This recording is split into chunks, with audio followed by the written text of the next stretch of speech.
Hare Krishna, Hare Krishna, Krishna Krishna, Hare Hare, Hare Rama, Hare Rama, Rama Rama, Hare Hare. We all think we are conscious. Now, most people will say, I'm conscious. And I'm sleeping, I'm not conscious.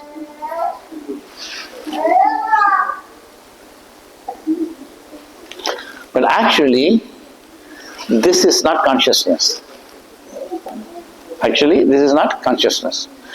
What we think as consciousness normally is not consciousness. Then what is it? It is actually a complex combination of the body, the mind, intelligence, and ahankar, false ego. Ahankar is not arrogance. Some people will say, oh, he has got a lot of false ego. No, no, no, no. Suppose if somebody says that I'm a fool, he still got ahankar because he's saying I. So, there is a false I and there is a real I. All the Buddhists, the Jains, the Advaitis, they all figured out that all these individual I's are illusion. Because it's material, but complex material phenomena. But they don't know that there is a real individual I beyond this. That's sleeping. That's you. And then, and all of us are different. So just like when you go on the street, you got so many cars. You can identify people by car also. Oh, that yellow car, this blue car, like that. So we are identified by the body. That is a reflected consciousness. That consciousness is associated only with this body. Like that car has got its own engine, like that. Now you don't have to be associated with that body, that individual soul, I. That is a unit of Chitta. There is Chitkana, there is Achitkana. Chitkana is made atoms of spirit. Then Achitkana is atoms of matter. Atoms of matter are identical. In quantum mechanics you have the idea of indistinguishability of particles and all that is there. But if you have two exact coins, you cannot distinguish between them. If I have two coins and I'm juggling and I say this, how many coins you see? One. How many coins you see? One. But I'm changing. You can only say there's one coin because unless you see them simultaneously and have two different coins. So it is called hexiety. These are all difficult topics. So material atoms don't have individuality. Each spiritual atom has a sense of I. Therefore, it has got individuality. Spiritual atoms are like Indians. Everybody is Indian. But if you are Rajiv, that's your individuality. Like that, Brahman is the nature of all spirit souls. But you have a particular I, that's the soul. Soul is different from Brahman. So as a Brahman, everybody is the same, all Indians. But that doesn't mean you don't have individuality. So you have individuality by the car you drive, but even if you come out of the car, you still have individuality. That is the soul. The soul has the real consciousness which is not different from the soul. But this complex material body, mind and false ego intelligence, it has got a reflected mechanical structure which is complicated. Like a car can run on its own if it's started. Like that, the body can have its own reflected consciousness. That is what you are seeing. So, the consciousness is not an energy. In the soul, in the matter it is energy because matter is energy. But in the soul, it is a person. Because that consciousness is the individual I. So therefore you move from impersonal to personal. Do you see? So when you think of consciousness materially, it's impersonal. But spiritually, the soul is a person.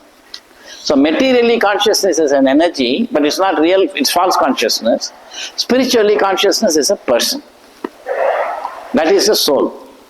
And that soul, that person is related to the Supreme Person Krishna. And when you try to understand your relation with Krishna, then you become self-realized. But when you identify yourself with the body and say, I'm Rajiv, I'm Indian, I'm mechanical engineer, electronics engineer, that's your false identity. Srila Prabhupada ki, Bhagavad Gita ki. Popular but incomplete presentations of Vedanta often compare individual consciousnesses to drops of an ocean. But the flaw of this example is that when drops are separated from the ocean is depleted proportionately. But God can never be depleted. He is always complete. Indeed, Isra Upanishad or God Upanishad says, Om Purnamada Purnamidam Purnat Purnam Udachyate Purnasya Purnamadhaya Purnameva Vishishyate. The personality of Godhead is perfect and complete. And because He is completely perfect, all emanations from Him, such as this phenomenal world, are perfectly equipped as complete wholes. Whatever is produced of the complete whole is also complete in itself. Because He is the complete whole, even though so many complete units emanate from Him, He remains the complete balance. Sri Isra Upanishad Invocation. So when individual souls emanate from God, God always remains complete, and the souls also remain complete. The individual souls are eternal individuals, and their emanation can never deplete God. Thus, unlike the material ocean, the spiritual ocean is a person, the Supreme Person or God. And the individual souls, as spiritual drops from that ocean, are also persons. Only when persons come from a person, the original person remains undiminished. So true Vedanta is personal. It goes past limited impersonal reading of Vedanta to describe the personality of Supreme Brahman or God and the personalities of the dependent Brahman as individual souls, which we all are. Such personal Vedanta also describes the eternal relationship of love between us and God as spiritual persons. For more information, please read Bhagavad Gita as it is by His Divine Grace A.C. Bhaktivedanta Swami, Srila Prabhupada. Thank you very much. Hare Krishna. Hare Krishna, Hare Krishna, Krishna Krishna, Hare Hare, Hare Rama, Hare Rama, Rama Rama, Hare Hare. Hare Krishna, Hare Krishna, Krishna Krishna, Hare Hare, Hare Rama, Hare Rama, Rama Rama, Hare Hare.